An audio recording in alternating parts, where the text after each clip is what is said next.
Salut Permaout, ça mousse. Alors, un tout petit peu de neige encore, c'est vraiment la fin. Et du coup, je me dis, plein soleil, c'était génial. Il y a eu 11 degrés, t'imagines, folie. Du coup, je fais du potager, moi. J'ai préparé un petit peu tout ça, je te montre. Et ce que je voulais te montrer, moi, c'est toute la paille que j'ai mise. C'est la première fois que je fais de la paille. Avant, j'avais du BRF pour les autres années. Mais voilà, j'avais envie d'essayer autre chose. Ce qui m'embêtait avec le BRF, c'est d'une part que ça consommait beaucoup d'azote, donc je trouvais que ça poussait pas super bien. Et de l'autre, c'est le problème de rétention d'eau, c'est que le BRF, je trouve que c'est une bonne éponge à flotte.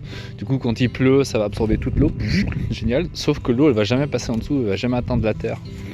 Alors probablement qu'il y a d'autres moyens de faire, par exemple je pourrais récupérer l'eau qui va dans les rigoles pour qu'elle vienne humidifier ma terre, mais voilà, j'avais envie d'essayer la paille. Je pense que la paille va moins retenir l'eau, il paraît qu'avec la paille il y a plus de problèmes de limaces, mais bon, pas grave, on verra, j'ai des poules, hein.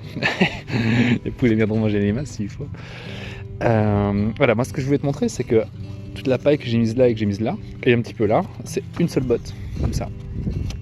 Tu vois, j'en ai 7 au total. J'en ai utilisé qu'une. Voilà, j'ai encore pas mal d'espace où je vais pouvoir en mettre. Si tout le long je veux mettre de la paille, là t'as les poules, là je vais mettre de la paille aussi. Plein d'endroits où je vais mettre de la paille. Voilà, juste pour te donner une idée, là c'est quoi? C'est 1,50 m de large sur 3 mètres de long. Plus celle-là qui fait, je dirais 1 mètre plus ou moins, sur à peu près 3 mètres de long aussi. Un petit peu moins. Plus un petit peu là. Et là je l'ai bien chargé, hein. Je pense que j'en ai mis un petit peu trop. Je pourrais encore en enlever pour en mettre là. Du coup voilà, une botte, c'est bien suffisant pour tout ça. Donc voilà, ça donne un peu une idée aussi de combien de paille tu dois acheter pour ta surface chez toi. Alors, quand je parle de bottes, je parle de ça. Alors regarde l'ensemble, tiens, les dimensions de ce machin. Alors, on a en largeur, on a à peu près 50 cm. À peu près, un petit peu moins, 48. En longueur, ça nous fait à peu près 90 cm.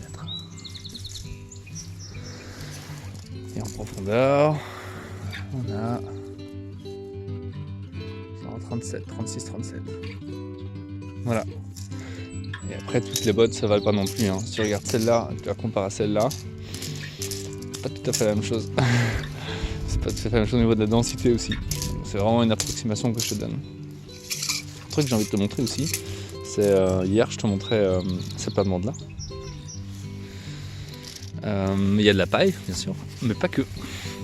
Il y a un machin, je sais pas ce que c'est, tu vois, qui a commencé déjà à se décomposer, qui est tout sec là. Voilà, j'espère juste que ce sera pas une mauvaise herbe qui va commencer à envahir le potager.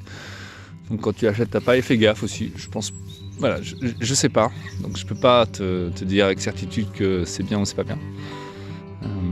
Voilà, si c'est envahissant, ça va être gênant. Si c'est pas envahissant, alors c'est cool parce que du coup ça va baisser un petit peu le C sur N de la paille. Ça c'est la paille de blé, donc c'est un C sur N de 150, c'est assez élevé. Donc ça va prendre du temps à se décomposer, c'est pas plus mal non plus, parce que du coup je sais que ça va rester un certain temps avant de se décomposer. Et la matière verte, là, qui est un peu, qui est un peu moins carbonée, va descendre ce C sur N. Donc faciliter, accélérer la décomposition de la paille. Oui, tiens, je voulais te montrer ça aussi. Voilà, j'avais des briques en rab. J'ai récupéré de l'allée de voiture là-bas, qui me sert un peu à rien. J'ai planté des framboisiers à la place. Une haie de framboisiers. Du coup, j'ai récupéré toutes ces briques. Je savais pas quoi en faire. Du coup, je me dis, ok, je vais les arranger là. Et moi, toute cette partie-là, j'ai envie de la charger de carbone, de matière organique. Là, j'ai envie que tout ça se transforme en bonne terre à potager pour après refaire mes plates-bandes. Parce que là, c'est quand j'ai commencé, j'avais des planches de 3 mètres. Du coup, ça fait 1,50 m sur 3 mètres. C'est pour ça que c'est 1,50 m. Mais 1,50 m, c'est un petit peu trop large. Pourquoi? Regarde, ce que moi j'aime bien faire, c'est ça. Passer de l'autre côté, pouvoir bosser comme ça. Tic, tic, tic, tic, tic, tic, tic. Tu vois, mais là, 1,50 m, c'est un petit peu trop. Du coup, dans les bouquins que j'ai lus sur la ferme du Pec et loin, eux, ils me font leur but de 1,20 m et les plates-bandes, donc les planches, 80 cm. On va voir. Je vais essayer ça. Je me dis que 80 cm, c'est peut-être un peu étroit. Donc je vais voir, peut-être que je vais faire 1 mètre. Et dans ce cas-là, je pourrais en faire 3. Donc je vais faire 1,20 m d'ici ma butte. Et puis 2 planches de 80 ou 1 mètre, je sais pas, je vais voir. Voilà, c'est tout ce que je vais te montrer. Récupération de briques. Voilà un peu à quoi ça ressemble avec les briques et la matière organique du côté là. Je ramasse un peu tout ce que je trouve. J'ai mis du compost, j'ai mis mon herbe, j'ai mis des feuilles. Il y a des restes de BRF là encore un petit peu là, tu vois. Et puis voilà, je vais voir. C'est quoi ça? Un petit camérisier. J'ai des fraises un petit peu partout là. Qu'est-ce que j'ai d'autre? Je crois que c'est du thym, enfin je sais plus très bien. C'est des glantiers, voilà. Et puis voilà, les dalles là, pareil, c'est de la récup, j'ai fait mon petit détente. Je vais creuser, je vais les mettre dans le sol et je vais mettre du thym rampant un peu partout. Donc c'est du serpolet, voilà, qui va fleurir, ça va être rose. Quand je vais marcher, ça va sentir le thym. Voilà, ça va être très joli. Et puis voilà. Voilà, ça va emmener là-bas.